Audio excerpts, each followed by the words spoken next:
everyone, a very warm welcome. You're watching WION Climate Tracker with me, Molly Gambhir. Before we get started, a quick look at what's lined up for you in this edition.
"2022 has taught the world that extreme weather events are not a rare phenomenon anymore.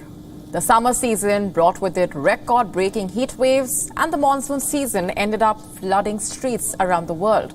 And Europe has been no exception. Parts of the continent are witnessing floods after a severe heat wave, and the other parts are still battling the wrath of an unprecedented drought. This could be Europe's worst drought in 500 years. But what does this mean for the agricultural sector? What impact has it had? The ongoing drought was followed by a combination of heat waves and low rainfall, the lack of precipitation making it harder for the plants to extract water from the soil, and this leads to widespread heat stress on the vegetation. There have been reduced forecasts for this year's summer harvest. Crops worst affected, including sunflowers, corn and soybeans. The forecast for these crops between 12 to 16% below the 5-year average. Let's break down for you what's happening in different countries, starting with Italy. The northern part of the country risks losing up to half of its agricultural output. That is because lakes and rivers are running dangerously low. Tuscany is the heart of Italy's prized wine and olive oil industry, but the farmers there are battling to salvage whatever is left of this year's harvest. A lack of rainfall has been affecting the plants, and traditionally this has been the hot and dry conditions that they have been traditionally thriving in. On to France now, where the government declared the worst drought in the country since records started in 1958. The corn harvest is expected to be 18.5% lower this year compared to 2021. The shortage of fodder for cows because of the drought has led to another issue. There could potentially be a shortage of milk in the coming months. Remember, France is the EU's largest corn grower, and if the shortage arrives at home, how does Paris expect to feed the rest of the continent? After France, Romania is the EU's second largest corn producer. The lack of rainfall since spring has started compromising the yield potential of the summer crops, and according to reports, it is expected to be below the 5-year average. In Hungary, the region between the two main rivers, the Danube and Tisza, is crucial because this is where the country grows corn, grain and sunflowers. This area usually receives 550 to 600 millimeters of rainfall, but this year the figure stands at 120 millimeters. Farmers across Hungary have reported some 550,000 hectares of land being devastated.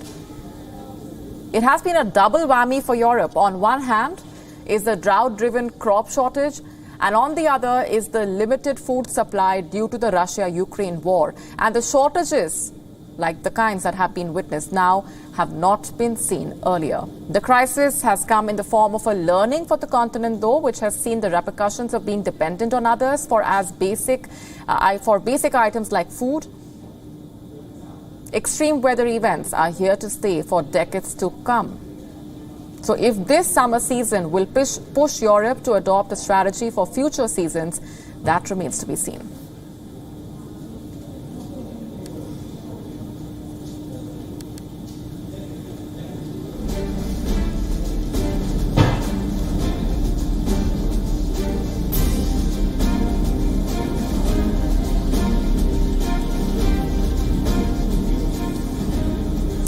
And with us on the broadcast this minute is Luis Torrent from Barcelona. Luis is an international consultant on climate change. Thanks very much for being here. Let me first ask you for the impact that the drought has had on the agricultural sector, and if you can break down for us some measures being undertaken to deal with the situation by the authorities. Yes, hello. We're currently experiencing the worst drought in the last at least 500 years. So the impacts are quite stubborn. We've experienced an average of 12 to 16 crop yield reduction, and prices have been soaring across Europe.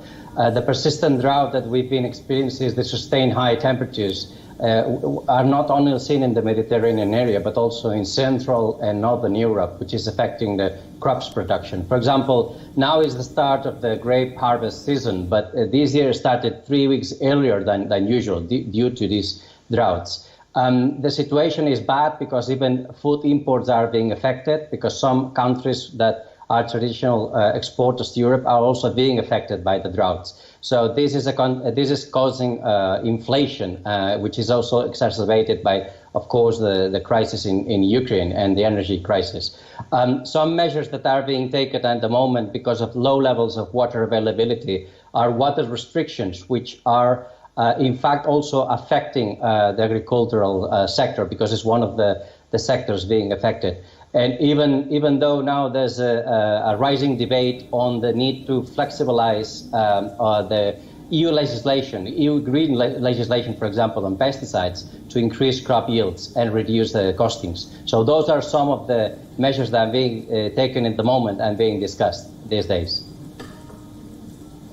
How could the authorities have been better prepared? Because a lot of questions have been raised already about Europe's fight against climate change and how it has not been taking the crisis seriously enough. And now it has been witnessing these extreme weather events as a result of climate change for the last few months. One of the weakest points of climate modeling these days is the predictability of extreme weather events like this. Models are being improved over time when it comes to temperature variability, precipitation variability, even wind variability. But it's difficult to foresee extreme events on a yearly basis. So I think one of the areas of improvement that it's needed right now is modeling capacity and monitoring capacity. So we are experiencing right now a wake-up call to invest more efforts by the academia and the public authorities on these monitoring systems to prevent this from happening again and to be more prepared and alerted. We're leaving it there for the moment, Luis. Thanks very much for being here on the broadcast. Thank you. And temperatures have risen 1.2 degrees Celsius in 30 years. In France's region, climate change is impacting the vineyards, and grape pickers are scrambling to bring in yet another early harvest as chaotic weather conditions are becoming the new normal. Our next report getting you the complete story. Take a look. Champagne grape pickers have been toiling under the blistering sun. This year, the heat has hit early. High temperatures due to climate change are forcing the makers of the French sparkling wine to change when they pick grapes and eventually how they make their famous champagne. It's one of the record early starts to the grape harvest, but we've had quite a few of them in recent years. In the last 12 years, we've had 7 or 8 early starts in August. Before that was only very exceptional. We only had 2 or 3 in the history of Champagne in the period that we've been measuring temperatures and noting harvest dates. High temperatures and the worst drought on record have caused massive wildfires. Water restrictions are in place throughout France, but they also boosted grape maturity. However, it's important to pick grapes before they become overripe and too sweet. Pickers hired for the short harvesting season have been working in temperatures well above 30 degrees Celsius, with strong sunshine beating down on the steep hillside where the precious Pinot grape grows. It's revitalizing. It's not easy, but I love what I do. As long as I'm outside and doing something that's useful, I'm happy to come to work. That's the main thing. One of the first steps to adapt to hotter temperatures has been picking the grapes much earlier than in past decades. And this is the case for all grapes, not just champagne grapes. Winemakers have said that the harvesting season was about 2 weeks early this year in most large wine regions of France. Now, with global warming, this could be a lasting trend. I think we're at the turning point. So far, global warming has helped harvest in good weather conditions, without rain, without too much cold, with good ripeness and little rot. What's coming now is possibly overripe grapes, possibly too dry summer seasons that will cause other problems that we will need to adapt to. We will need to adapt our viticulture, and we will need to adapt our enology, the way we make the wines. We've already started doing that. Harvesting earlier is the main thing we've done to compensate for a higher ripeness. With grapes ripening faster, wines may become different.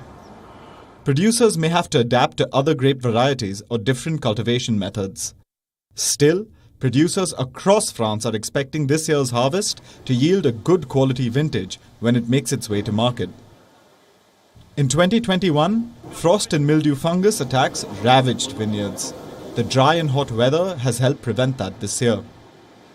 Bureau Report, WION. World is One.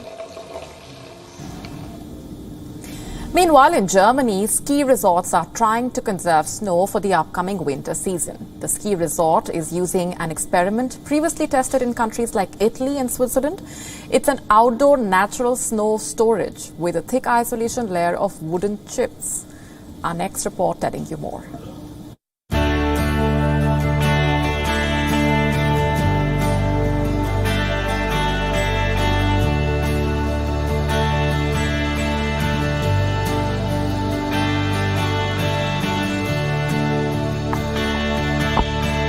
We produce snow in the winter and then store it in a depot which we cover with wood chips before we use the snow in the autumn to build the first cross-country ski track.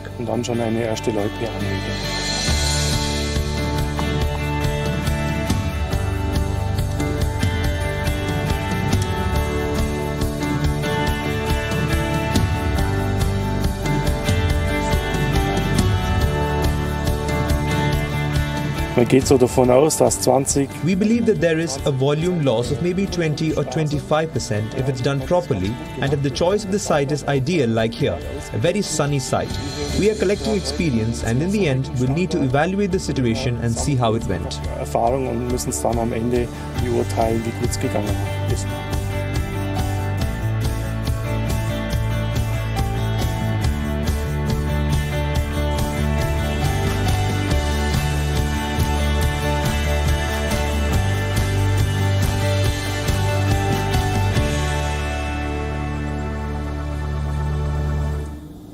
At COP26, over 100 world leaders promised to end and reverse deforestation by 2030, in the hope that this would stop the conversion of forest biomass into carbon dioxide when the forests are destroyed. And now a UK-built satellite is set to create a 3D map of our planet's forests to measure how much carbon they hold. And the satellite will also assess the impact of deforestation. Biomass is the first satellite that will study the world's forests in 3 dimensions. The mission will essentially take a scan of the forests, which are the lungs of our planet. The satellite will be probing through the forest areas and build an image of our planet's biomass. If you looked at a forest with this wavelength, the leaves and little branches would be totally invisible. The tree would look like a tree that's just had all the leaves stripped off and most of the small twigs left off, and it would just look like the framework of a tree. And that's where the biomass is. Europe's biomass satellite will soon leave the UK for pre-launch tests elsewhere. The satellite's collapsible antenna is crucial to its mission to look into the depths of the forest in a completely new way. It really will be quite a sight, I think, to behold. You can't really simulate what it's going to be like in space fully on the ground, so it's all essentially modelling at this stage. So it'll be quite exciting to see that happen. Forests are fundamental to fighting global warming because through photosynthesis, they turn about a third of the carbon that we pump into the atmosphere into biomass. However, the amount of carbon that they contain is not known, particularly in the dense tropical forests. And scientists say that it is crucial to know how much carbon there is in the forest areas as we cut or burn them down. It is hoped that in addition to measuring the carbon stores that we are losing, the biomass satellite may also reveal the most carbon-rich forests that we should protect.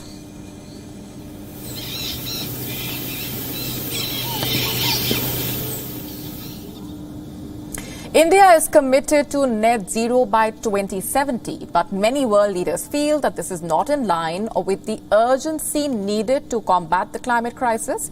India, also like other nations in the world, is facing the wrath of Mother Nature. The temperatures are breaking records, and there are signs that things could turn from bad to worse in the near future. However, India has other pressing issues to address too. Its young, huge population needs more power and more households with access to safe drinking water. Speaking at a conference in Delhi, the former UN chief, Ban Ki-moon, did not hide his dissatisfaction over India's target of achieving net zero by 2070 and urged the Indian government to be more climate ambitious.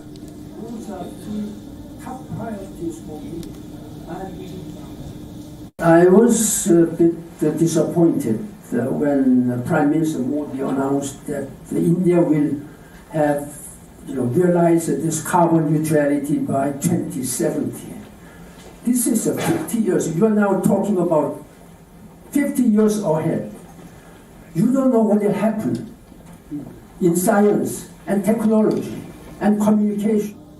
And shifting our focus to the Ivory Coast now, the West African country known for its beach resorts, rainforests, and a French colonial legacy. The vast Erie Lagoon along the economic capital is famously known as Pearl of Lagoons. What was once a jewel of West Africa is now visibly sick and is a sorry sight. Our next report telling you why. This is the Bay of Biago in the Erie Lagoon. It was once a jewel of West Africa, the Pearl of Lagoons, as people like to call it. It lies along Ivory Coast's economic capital, Abidjan. Today, the vast Erie Lagoon is a sick and sorry sight. It is choked by plastic pollution, ravaged by sand extraction and unbridled development. The lagoon covers 120,000 hectares and is mostly separated from the Atlantic Ocean by a strip of land. Old-timers are nostalgic about the days when its waters were a pristine aquamarine, and mangroves teemed with fish and wildlife. Today, the shoreside village of Biago exemplifies a nightmarish problem with plastic. Since 2007-2008, everything is spoiled. You see all these heaps of garbage that come here directly.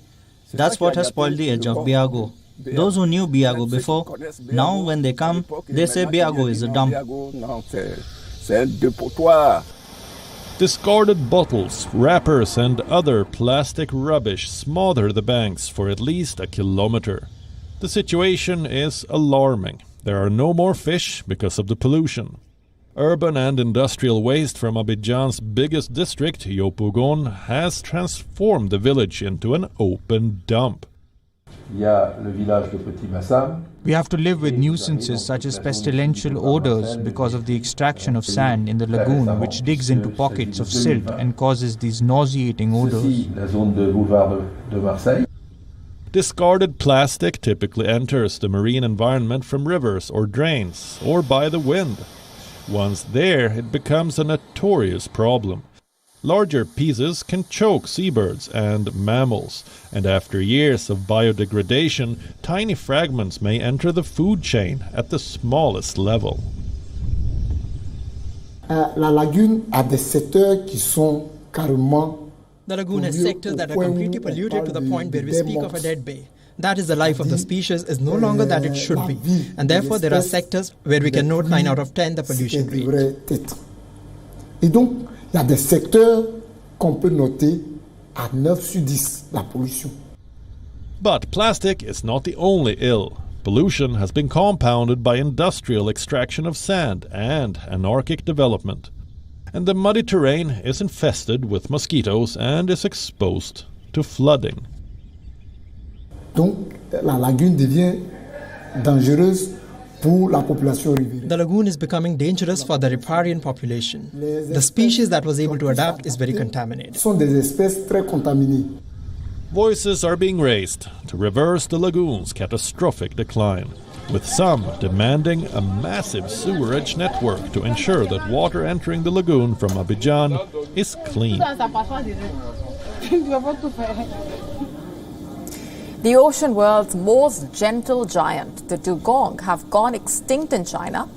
The dugong is a unique character of the sea, weighing almost half a ton. It's the only vegetarian marine mammal, similar in appearance and behavior to the manatee, but distinguished by its whale-like tail. Its gentle disposition led some to believe that it inspired ancient seafaring tales of mermaids. But the dugongs are in danger now. Their slow and relaxed behavior is likely to have made it vulnerable to overfishing and shipping accidents. And in the last 5 years, only 3 people surveyed from coastal communities in China reported seeing the dugong. There have not been any verified sightings by scientists since 2000s. It still exists elsewhere in the world, but is facing similar threats. The dugong's habitat close to the shore in China also left it vulnerable to hunters in the 20th century, who sought the animal for its skin, bones, and meat. In 1988, the Chinese State Council classified the dugongs as a Grade 1 National Key Protected Animal, but researchers say that continuous destruction of its habitat, including a lack of seagrass beds for feed, has caused a rapid population collapse. And the UN Environment Programme estimates that 7% of the seagrass habitat is being lost globally every year because of industrial and agricultural pollution, coastal development, unregulated fishing, and climate change. The species is found in 37 other tropical regions in the world, in particular the shallow coastal waters of the Indian and Western Pacific Oceans, but is classified as vulnerable on the International Union for Conservation of Nature's Red List of Threatened Species.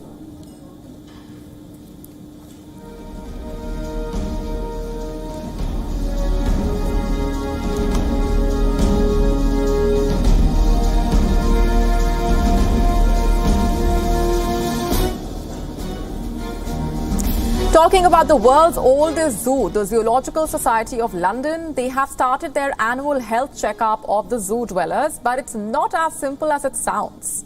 We're leaving you with more on this. Thanks very much for watching.